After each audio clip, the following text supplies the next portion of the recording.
तस्मै श्री गुरुवे नमः। श्री परम गुरुवे नमः। श्री परम्पराचार्य गुरुवे नमः। सकल कलश विध्वंसकं श्रेषां परिवर्धकं धर्म संबंधकं भवजीवनाभिबोधकारकं पुण्य प्रकाशकं पाप प्रणाशनम् इदं श्री जिनवाणी जैनामधेयम्। अस्य मूल ग्रंथ कर्तारः श्री सर्वज्ञदेवः तदोन्तर ग्रंथ कर्तारः श्री गणधर देवः प्रतिगणधर देवः। तेषां वचनानुसारेण आचार्य कुंदकुंदामनायानुसारेण विरचितं श्रोतारा सावधानतया श्रवणतु। मंगलम भगवान् वीरो मंगलम गौतमो गणे मंगलम कुंदकुंदाख्यो जैन धर्मो सुमंगलम। सर्वमंगल मांगल्यम सर्वकल्याणकारिकं प्रधानं सर्वधर्माणां जैनं जयतु शासनं जैनं जयतु शासनं जैनं जयतु शासनं। बोले देवादिदेव विराट श्री महावीर भगवान की, बोले सिद्ध चक्र महामंडल विधान की, परम पूज्याचार्य श्री निपुणानंद जी महाराज की, अष्टानिका महापर्व की। आज हम सब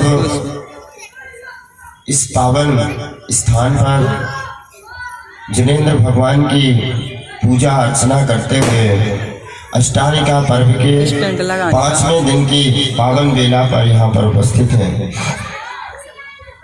सिद्ध चक्र मंडल विधान की पूजा अष्टानिका के अष्टमी से हमने प्रारंभ की थी और इन 5 दिनों में लगातार सिद्ध भगवान की अर्चना करते हुए हमने अपनी आत्मा में विशुद्धि बढ़ाने के लिए, अपनी आत्मा को पावन करने के लिए भिन्न भिन्न प्रकार से प्रभु की पूजा की, अर्चना की और उनके गुणों को जानने का प्रयास किया। आज पूजा में हमने भगवान के श्री चरणों में ये विनती की कि हे भगवान, हमारे कर्म का आश्रव रुक जाए। ऐसा एक समय भी नहीं आता जब कर्म का आश्रव ना होता। क्या एक समय भी उपयोग बंद होता है? उपयोग आत्मा का लक्षण है। आत्मा का लक्षण क्या है? उपयोगमय, जिसमें उपयोग पाया जाता है। उपयोग कितने प्रकार का? 2 प्रकार का, ज्ञानोपयोग और दर्शनोपयोग। ये दोनों प्रकार का उपयोग जो है वो प्रति समय आत्मा में चलता रहता है। उपयोग के बिना ये कोई जीव नहीं रहता और जिसके उपयोग होगा उसके आश्रव भी होगा। तो हमने भगवान से प्रार्थना की, हे भगवान, हमारा जब आश्रव रुक नहीं सकता तो वो आश्रव 2 प्रकार का होना है, या तो शुभाश्रव होना है या अशुभाश्रव होना। अभी तीसरा आश्रव और कोई है नहीं, शुभाश्रव या अशुभाश्रव होना। तो ये भगवान, जो मैं प्रति समय आश्रव कर रहा हूँ, प्रति समय हमारी आत्मा में कर्म आ रहे हैं, तो ये भगवान उस अशुभ से बचकर मैं शुभ की ओर आगे बढ़ सकूं। यही तो विनती करता है कि नहीं? आज जो अर्घ चढ़ाए हमने उसमें एक विनती की भगवान से कि हे प्रभु, हम प्रतिदिन 108 प्रकार से कर्म का आश्रव करते हैं। कैसे करते हैं? हमने सुबह कहा था पूजा में, 108 प्रकार से किस तरह कर्म का आश्रव होता है। पहले कोई भी कार्य जो होता है उसका समारंभ या समारंभ या आरंभ होता है, और ये तीनों प्रकार का समारंभ, समारंभ, आरंभ मन से होता है, वचन से होता है और काय से। मन, वचन, काय से समारंभ, समारंभ, आरंभ करके या तो हम इसका कृत करते हैं या दूसरों से कराते हैं या अनुमोदना करते हैं।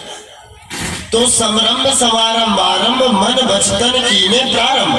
मैंने मन, वचन, काय से होते तो 3 प्रकार, इसके 9 भाग हो जाते हैं और ये 9 ही प्रकार का आश्रव कृत, कार्य और अनुमोदना पूर्वक किया जाता है। तो 9 किया 27 प्रकार से समारंभ, समारंभ, आरंभ हो।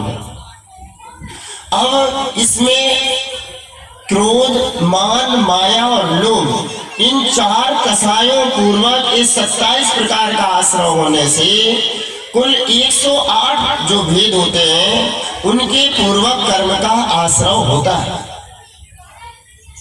अभी यहां बैठे हो तो भी कर्म आश्रव हो रहा है कि नहीं हो रहा है?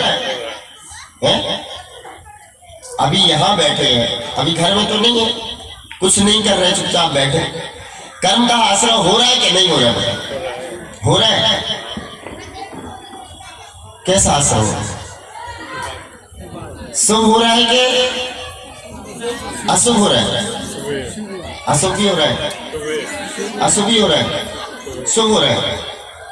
आप तो टिकट के बारे में सोच रहे हो कौन सा इनाम मिलेगा।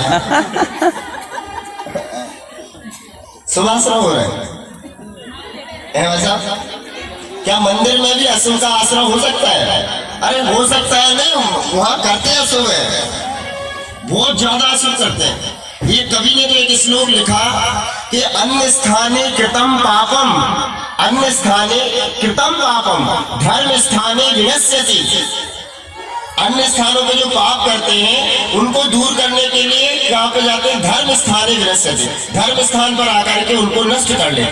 अन्य स्थाने कृतम पापम धर्म स्थाने विनश्यति। और फिर अगली पंक्ति देखिए, वो लिखते हैं धर्म स्थाने कृतम पापम वज्र लेपो भविष्यति। अन्य स्थानों पे जो पाप करते हैं उसको नष्ट करने के लिए तो धर्म स्थान पे आते हैं, लेकिन धर्म स्थान पर किया गया जो पाप है वो कैसा होता है? वज्र लेपो भविष्यति। भविष्यति माने हो जाता है। वज्र का लेप, वज्र माने क्या होता है? वज्र माने जो टूटता नहीं है, ऐसा खंड जो कितना भी उस पे ऊपर घात करने पर भी वो टूटे ना, वो उसको वज्र कहते हैं। तो वज्र के लेप के समान के जो और कहीं पर जब और कहीं पाप करते तो धर्म स्थान पर मिटाते, और धर्म स्थान पर ही पाप किया तो वो वज्र के लेप के समान हो जाता है। एक बार महाराज जी से पूछा, महाराज जी कई जगह के जो कमेटी के लोग होते हैं वो ऐसा करते हैं वैसा करते हैं, तो वही प्रवचन चल रहा था, प्रवचन चल रहा था, वैसा सुनना, तो वहां से चूहा आया, और वो चूहा आया और वो जो नई वेद होती ना गरी की, वो ले करके वो चूहा वहां से महाराज जी का प्रवचन, और कोई ने प्रश्न पूछा तो बता उन्होंने क्या कहा? उन्होंने ये उत्तर दिया कि देखो ये जो है ना, ये पहले जो मंदिर का है ना, ये कोषाध्यक्ष का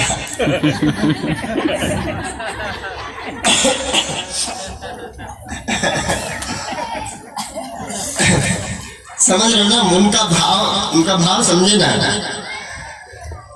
मैं यहाँ की बात नहीं कर रहा हूँ, आप लोग और दुनिया भर की बात है ना सोचना। मैंने उन्होंने जो कहा था महाराज, उन्होंने कहा कि ये जो है कोषाध्यक्ष, फिर उधर वो दो चूहे और लड़ रहे थे तो बोली एक अध्यक्ष था एक मंत्री था बोले उनका भाव ये था कि अगर ऐसा परिणाम रख करके कोई पदाधिकारी बनते हो ना तो फिर भविष्य में क्या होता है, ऐसी पर्याय मिलती। बोले कि इसने कोई मंदिर का कोई द्रव्य का सेवन किया होगा। एक बार एक सेठ जी थे, वो रोजाना जो है मंदिर में जाकर के घी का दीपक जलाते थे। अब घी का दीपक जलाने से उनके हाथ में कई बार वो घी लग जाता था, और घी लग जाने से वो ये भाव करते थे कि मैंने मंदिर का कुछ ना कुछ द्रव्य हमारे साथ में आया है, इसलिए उसका भी मैं दोषी हूं। मैं भावना में कहना ये चाह रहा हूं कि अन्य स्थान पर किए जाने वाले पापों को हम दूर करने के लिए यहाँ पर आए कि नहीं। हमने घर में भोग किए, अन्य व्यापार आदि में झूठ बोला, अन्य ऐसी क्रियाएं की, तो उनको पापों को नष्ट करने के लिए भगवान आपकी शरण में आया। और अगर भगवान की शरण में बैठ करके ही अगर हमने बुरे भाव कर लिए, राग द्वेष कर लिया, दूसरे से लड़ाई झगड़ा कर लिया, तो फिर उस पाप को मिटाने के लिए कहां जाओगे, ये कहना चाहता है।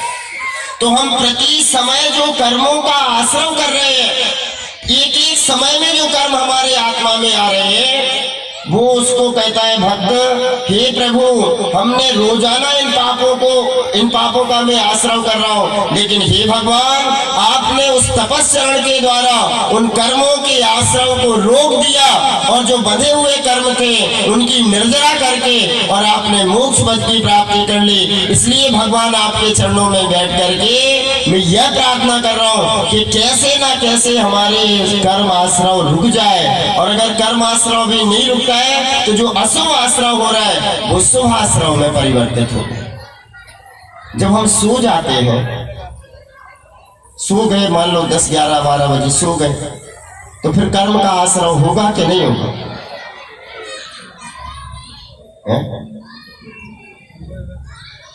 बताओ, आप लोग नहीं बता रहे। कर्म का आश्रय होगा कि नहीं होगा? होगा। कैसा आश्रय होगा? जो सपने आते रहते हैं उन सपनों में से आश्रय होता रहता है।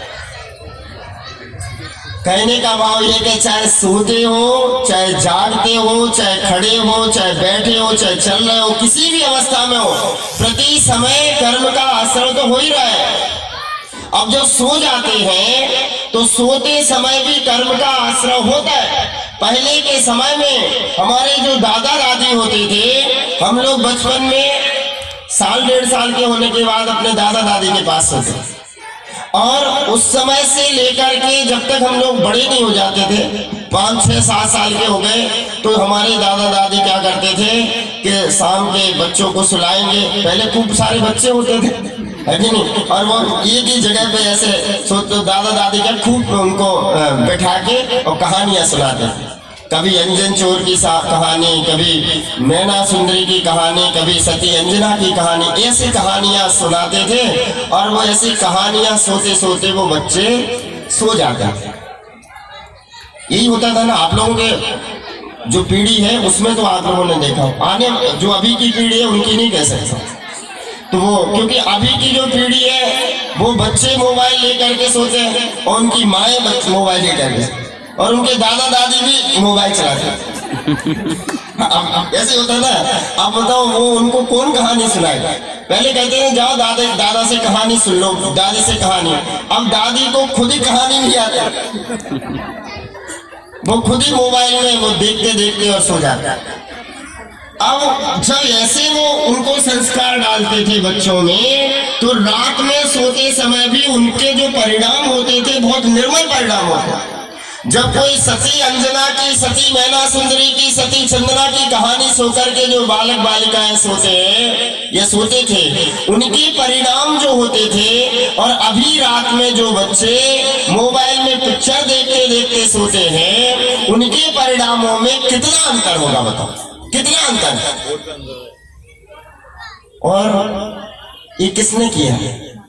हम लोगों ने किया। बच्चे रोते, थोड़ा सा उसने रोया, ले बेटा मोबाइल और उसको गेम लगा के दिखा देते हैं वो बच्चे। बिल्कुल, मैंने देखा आने वाले टाइम में बच्चे के रोबोट नहीं बनते। मतलब उनको बाहर का जो व्यवहारिक ज्ञान था, जो बाहर का जो व्यवहारिक उनका ज्ञान के साथ साथ उनका जो बचपन था, वो सब छिन गया, सब खत्म हो गया। दिन भर लगे रहते, दिन भर।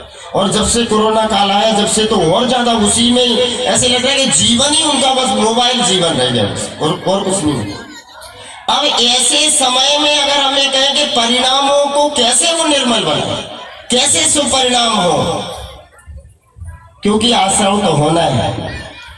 जब ऐसे भाव करते करते वो सोएंगे तो उनके सपने में भी वैसा ही आएगा, वैसा ही आएगा। और वैसा जब स्वप्न में आएगा तो अशुभ का आश्रय होगा। मैंने एक दिन आपको शायद सुनाया था, गणेश जी वर्णी थे, गणेश प्रसाद जी वर्णी ने मेरी जीवन गाथा में उन्होंने अपने जीवन का एक उन्होंने वो लिखा सारांश उसका कि एक बार मुझे सपने में जूते चप्पल दिखे, तो उन्होंने पूछा श्रावकों से कि मेरे को कभी जीवन में ऐसा नहीं हुआ, मेरे सपने में जूते चप्पल दिखे। इतने मतलब बड़े मुनि महाराज थे, वो क्षुल्लक थे गणेश प्रसाद जी वर्णी, लेकिन उनको लघु समय सार कहा जाता था। इतना चिंतन करने वाले संत थे, इतने साधक साधु थे। तो उन्होंने जब पूछा श्रावकों से, सबने खूब दिमाग, महाराज अब कह नहीं सकते आपको ऐसा कैसे, लेकिन एक श्रावक ने कहा महाराज मैं तो ये नहीं जानता क्यों आपको ऐसे स्वप्न आया, लेकिन जिनके घर पर कल आपका आहार हुआ था उनके घर में जूते चप्पल का व्यापार हुआ था। महाराज ने कहा बिल्कुल बोले हो सकता है, जहां पर जैसे परमाणु होते हैं वो परमाणु आत्मा के परमाणुओं को प्रभावित करने की शक्ति उनमें होती है। मैं ये कहना चाह रहा हूं, आप एक अपने घर पर बैठ करके पूजा कर लो और एक मंदिर में आकर के नहा धो करके शुद्ध वस्त्र पहन करके जिनेंद्र भगवान के सामने बैठ करके पूजा करो, इन दोनों में कितना अंतर है। क्योंकि मंदिर में जो परमाणु होते हैं वो जब परमाणु हमारी आत्मा के साथ अटैच होते हैं, आत्मा के साथ में मिलते हैं, तो वो हमारे मन को, हमारे उपयोग को एकाग्र कर देते हैं, स्थिर कर देते हैं। जिनेंद्र भगवान की प्रतिमा को जब हम देखते हैं, निहारते हैं, तो उससे निकलने वाली जो ऊर्जा है, उसके जो परमाणु है, जो मंत्रोच्चार सारे श्रावक मिलकर के मंदिर में करते हैं, जो पूरे मंदिर में वातावरण होता है, परमाणु होते हैं, वो जब हमारी आत्मा के साथ मिलते हैं तो एकाग्र कर देते हैं, एकाग्रचित कर देते हैं। मैंने देखा एक बच्चा अपनी कुर्सी पे बैठ करके टेबल पे ऐसी पुस्तक रख करके 2 घंटा 3 घंटा तक पढ़ाई करता रहता है, और जैसे ही वो बच्चा अपनी ऐसी किताब ली, बिस्तर में लेटा और लेटते ही ऐसी किताब मुंह पे और नींद आ जाती है, नींद आ जाती है। देखा है आपने ऐसा होता है, क्यों होता है ऐसा, ऐसा क्यों होता है? जो निर्धारित स्थान में कुर्सी पे बैठ करके टेबल पे पुस्तक रख के कॉपी रख के वो पढ़ता रहता है, वहां पे उसके ऐसे परमाणु रहते हैं जो उसको स्थिर बनाए रहते हैं, और जैसे ही बिस्तर में जाते हैं वहां पे नींद आ जाती है, वहां पे नींद के परमाणु उसकी आत्मा के साथ लगते हैं, आलस आ जाता है, नींद आ जाती है। एक 3 कमरे, तो एक ये वाला कमरा, एक ये वाला और एक उधर वाला, 3 कमरे में हमने 3 अलग अलग चित्र लगाए हैं।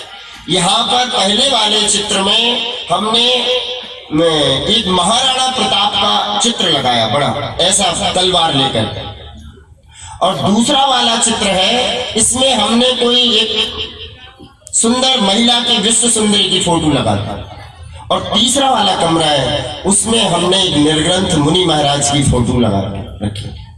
अब हमने आपको तीनों कमरों में भेजा, आप जाओ पहले कमरे में, आप गए, आपने उसको देखा तो कैसे भाव हुए? ऐसे एकदम वीरता के भाव। यदि मेरे देश पर कोई संकट आ जाए तो मैं महाराणा प्रताप के समान अपने देश की रक्षा में अपनी जान कुर्बान कर दूंगा, ऐसे वीरता ओजस्वता पूर्ण भाव हमारे मन में आता है। दूसरे कमरे में गए, उसको देख करके आपके अंतरंग में काम वासना रूप परिणाम हुए, यदि इससे मेरा विवाह हो जाए तो कितना अच्छा रहेगा, ऐसे भाव। और तीसरे वाले कमरे में जब गए तो अरे देखो इन संत को सब कुछ इन्होंने सर्वस्व त्याग दिया, क्योंकि संसार में कुछ भी जो है साथ जाने वाला नहीं है, संसार में कोई भी हमारा सगा साथी नहीं है, ऐसे वीतरागता पूर्ण परिणाम आते हैं। तो 3 जगह अलग अलग जाने से 3 तरह के परिणाम होते हैं। इसी तरह मैं कहना चाहता हूँ कि मंदिर में आकर के जिनेंद्र भगवान के सामने बैठ करके अगर हमारे परिणाम निर्मल नहीं हो पाए तो समझना चाहिए कि कोई ना कोई अभी हमारी कमी रहे। भगवान के सामने बैठ करके पूजा करते हुए यही भावना करना है, भगवान हमारे अशुभ का आश्रम रुक जाए, क्योंकि अनादिकाल से हमने अशुभ परिणामों को किया और उन परिणामों को, उस पाप के फल को भोगते भोगते अनंत पर्याय हमारी व्यतीत हो गई। हे जिनेंद्र प्रभु, अब यही एकमात्र पर्याय है, यह मानुष पर्याय सुकुल सुनबो जिनवाणी, यह विधि गए न मिले सुमन जो उदधि समान। जिस प्रकार से कोई समुद्र में अगर रत्न फेंक दे अज्ञानता पूर्वक और बीच समुद्र से जैसे रत्न को लाना है, उसी प्रकार से अब इस मनुष्य पर्याय को पाना, जिनवाणी को सुनना और ये सारा उपक्रम करना, ये सब मिलना बहुत ही दुर्लभ है। तो आज के दिन हम सबको मिलकर के भाव करना है कि हे जिनेंद्र भगवान, हमारे जो बार बार कर्मों का आश्रय हो रहा है, ये कर्म आश्रय हमारा रुक जाए और बंधे हुए जो कर्म हैं उन कर्मों की धीरे धीरे निर्जरा हो जाए और हम अपनी उस परम पद की प्राप्ति, उस परम धाम की प्राप्ति, मोक्ष मार्ग की ओर आगे बढ़ सकें। इसी भावना से हम आज की बात में ही